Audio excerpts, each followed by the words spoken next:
and welcome to Book 2, Chapter 4 of You Should Be Reading. Today we're going to be talking about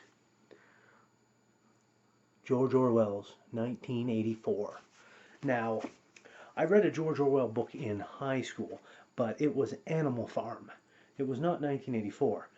And even back then, Animal Farm was not a book that, as a teenager, I really understood, not on a fundamental level.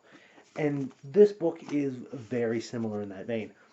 I don't think if I had read this back when I was in high school, I would have comprehended it as much as I do now. And that's why I'm going to go out on a limb here and say I don't think this book or Animal Farm or certain other books should be made for children to read in high school, do book reports on.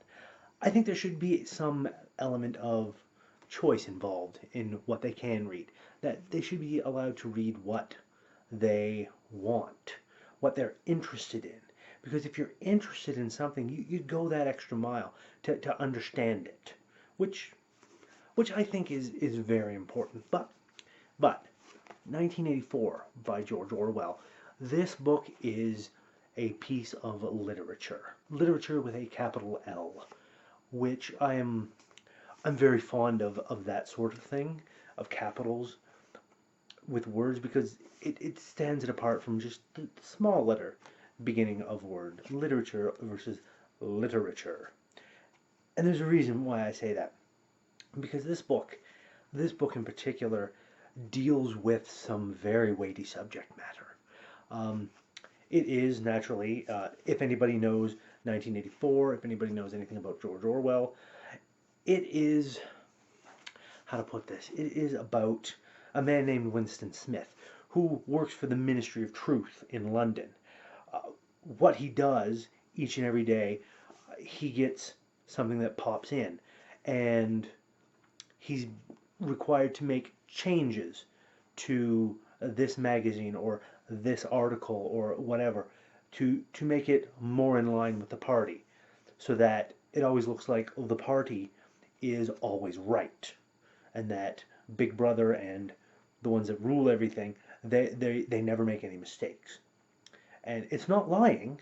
No, it's not lying, because any changes they make are made retroactively.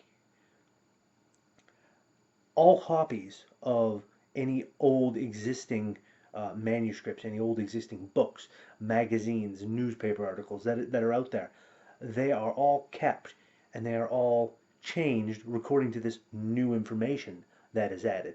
All the old information is gone. All the new information is the only information there is. Therefore, there was never any lies.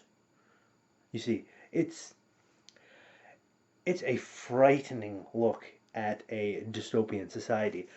Probably, maybe, I'm not sure, but could be the original dystopian society. Only, unlike, for example, say, The Hunger Games, The Giver, what else? City of Ember. Any of these books where you have this, Divergent, that's another one. Any of these that you have this dystopian society, and there's always somebody that rises up to destroy them, and so on and so forth. That doesn't happen here. Um, I'm going to spoil it because it's an old book. It's been written for quite a long time.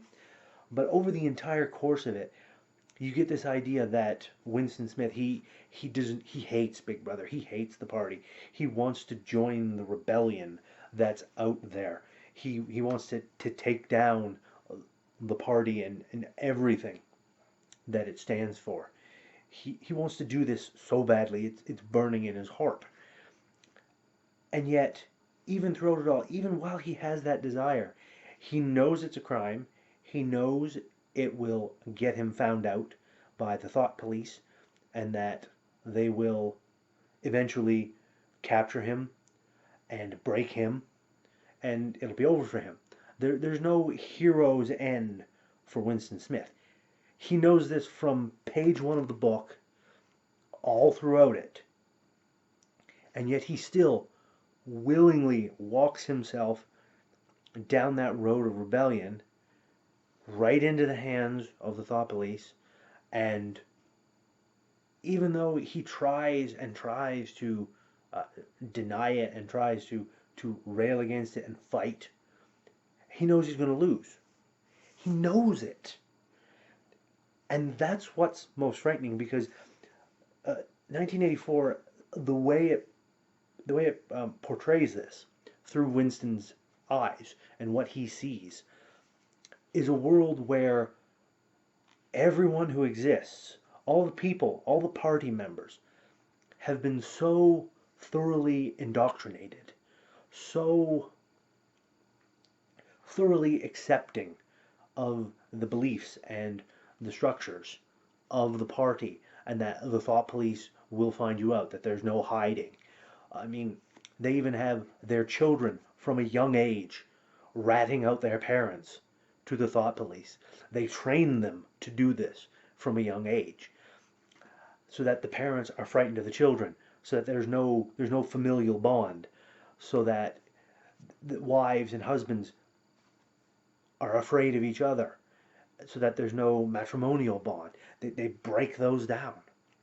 And they're so indoctrinated that they willingly cannot conceive of a way to end any of this. If only everybody in the party, or the proles, as they call them, short for proletariat, I believe, if they were to rise up, but they wouldn't. The proles wouldn't. They're stuck in their way. The same with the party. They wouldn't rise up. They're stuck in their little caste, and they don't think that they can change what is, because they already believe that they can't change what is, because that's what Big Brother and the thought police and the party have done. They've created a stable, functioning society that exists to repress itself, and it's pretty pretty dark stuff. Uh, Even as I was reading it, it looked like there were moments of hope that maybe something might happen, that maybe they might escape, that maybe this might happen, maybe that might happen, but it never does, because this is this is a true. I mean, if anyone have seen V for Vendetta, where John Hurt, fabulous actor, plays the head of this totalitarian regime, dystopian society there. In the movie, the original movie of this, which I haven't seen, I'm still looking for it, and one day I'll find it and watch it. John Hurt plays Winston Smith. It's one of the reasons why they got him for V for Vendetta, because of that little kind of a nod, a tip of the cap. So yes, but it really is an amazing an amazing little book.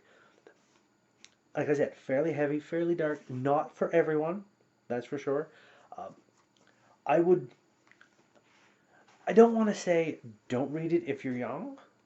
I mean, I don't think you should, not unless you might do a little bit more research. You might know a bit more if you're interested in this sort of thing.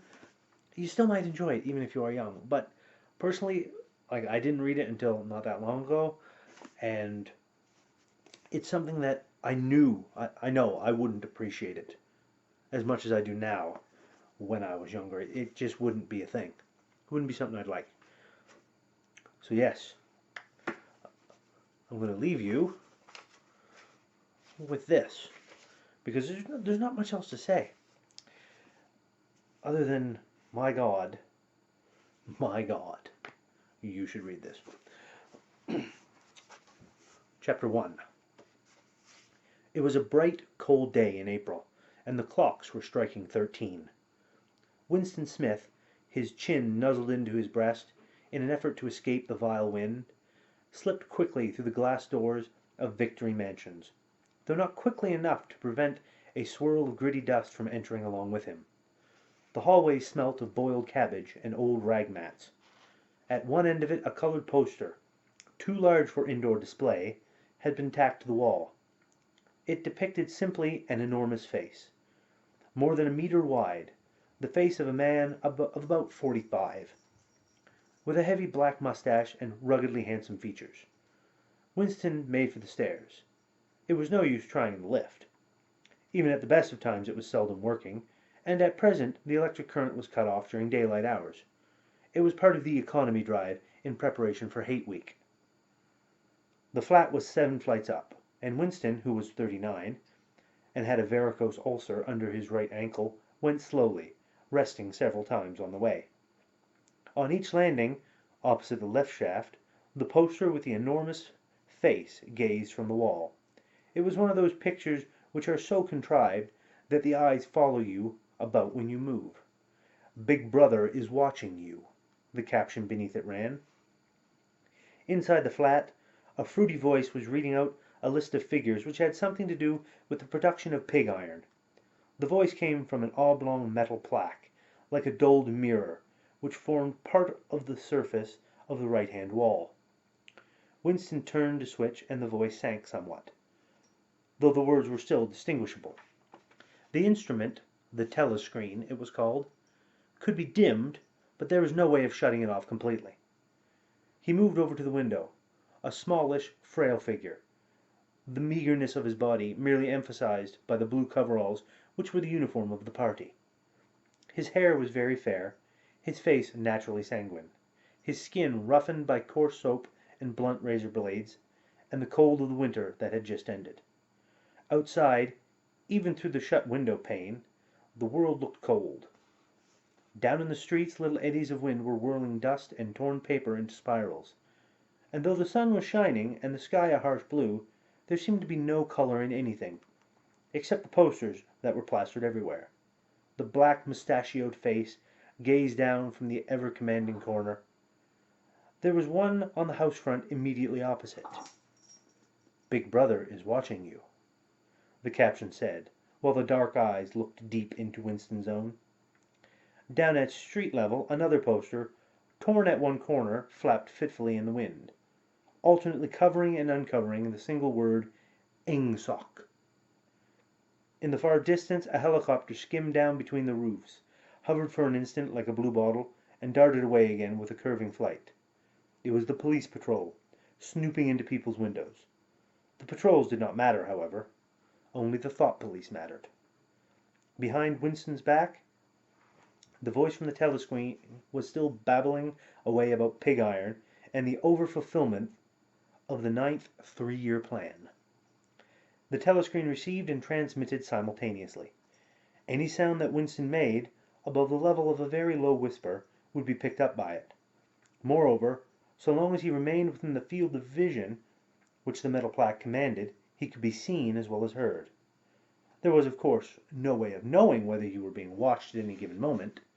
How often, or on what system the thought police plugged in on any individual wire was guesswork.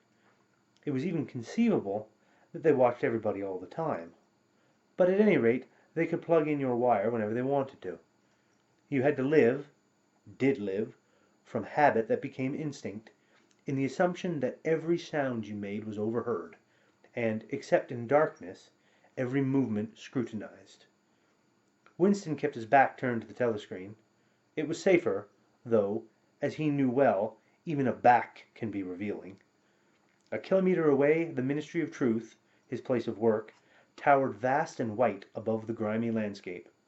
This, he thought with a sort of vague distaste, this was London, chief city of Airstrip 1, itself the third most populous of the provinces of Oceania. He tried to squeeze out some childhood memory that should tell him whether London had always been like this. Were there always these vistas of rotting 19th century houses, their sides shored up with balks of timber, their windows patched with cardboard, and their roofs with corrugated iron, their crazy garden walls sagging in all directions? And the bombed sites where the plaster dust swirled in the air, and the willow herb straggled over the heaps of rubble, and the places where the bombs had cleared a larger patch, and there had sprung up sordid colonies of wooden dwellings like chicken houses? But it was no use. He could not remember. Nothing remained of his childhood except a series of bright lit tableaux occurring against no background and mostly unintelligible. The Ministry of True, Mini True in Newspeak, was startlingly different from any other object in sight. It was an enormous pyramidal structure of glittering white concrete, soaring up terrace after terrace, 300 meters into the air. From where Winston stood, it was just possible to read, picked out on its white face in elegant lettering, the three slogans of the party. War is peace. Freedom is slavery. Ignorance is strength. And with that cheerful little note, I will leave you with that bit of reading, and that you should be reading George Orwell's 1984. Until next week.